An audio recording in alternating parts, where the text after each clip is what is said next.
현재 남편은 집, 아이 다 안정되어 있고 부족함이 안 느껴지는지 욕구가 없는 듯 합니다. 아이 낳고 2년째 리스입니다. 저는 사랑 없는 결혼 생활인 것 같아 너무 괴롭습니다. 이런 상황에서 남편이 좀 더 다가오게 할 수 있는 방법은 없을까요? 남편 퇴근 기다리는 일상도 지치고 제 능력도 있어야 할 것 같아서 아이들이 조금 더 크면 창업을 하려고 제 공부를 준비 중에 있습니다. 결핍의 감정이 생기다 보니 제가 바람피고 싶을 지경입니다.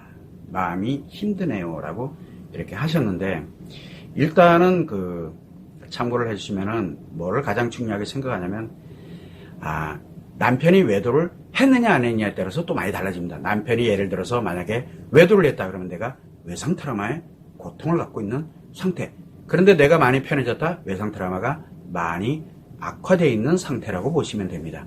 근데 남편이 외도를 하지 않았어, 아직 내가 남편이 외도를 했는지 안 했는지 몰라 라고 하는 상태면은 지금 내가 아직 외상 트라우마가 없고 남편에게 관계 중독이 발생되지 않은 상태야 라고 하게 되면 가까운 부부 상담 하는 곳에 가셔서 지금 했던 내용을 상담을 하십시오. 그러면은 남편과 함께 어떻게 하면 회복이 되고 어떻게 하면 좋아지는지 상담으로 충분히 해결됩니다.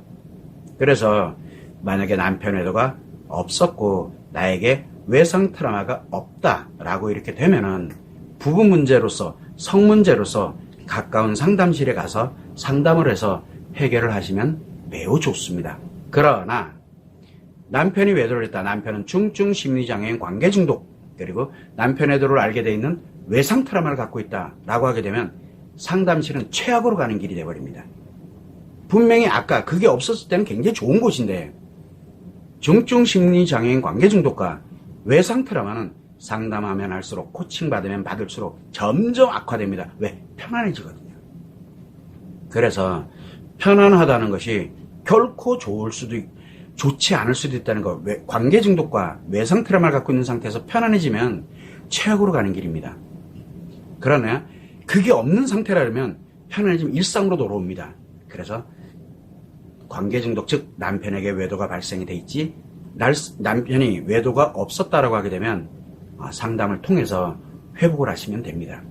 그러나 남편 외도로 인해서 내가 외상 트라우마가 있다 그러면 이유야를 막론하고 내 외상 트라우마부터 치료하세요. 그리고 난 다음에 남편의 관계 중독을 치료할 수 있는 기회를 주셔야 됩니다. 그러면은 남편에게 관심, 옛날에 연애할 때 그런 감정으로 돌아가게 됩니다. 행복으로. 그걸 회복을 하겠다고 성을 할 때, 그러면 내가 남편의 상간녀밖에 안 돼요. 그러면 외상 트라우마를 갖고 있는 상간녀가 되는 거예요. 최악으로 가는 길이죠. 최악으로 갑니다, 잘못하면. 그래서 남편 외도가 있었느냐 없었느냐에 따라서, 남편 외도가 없었으면 상담으로 부부 상담 또는 성상담을 진행을 해서 회복을 하시면 됩니다. 그러나 남편 외도가 있었다, 이유야를 막론하고 아내 외상 트라우마를 치료하고 남편의 관계 중독을 치료하고, 이게 최우선입니다. 이거 외에는 길 없습니다. 무조건 악화됩니다. 이 점을 유념하시면 좋을 것 같습니다.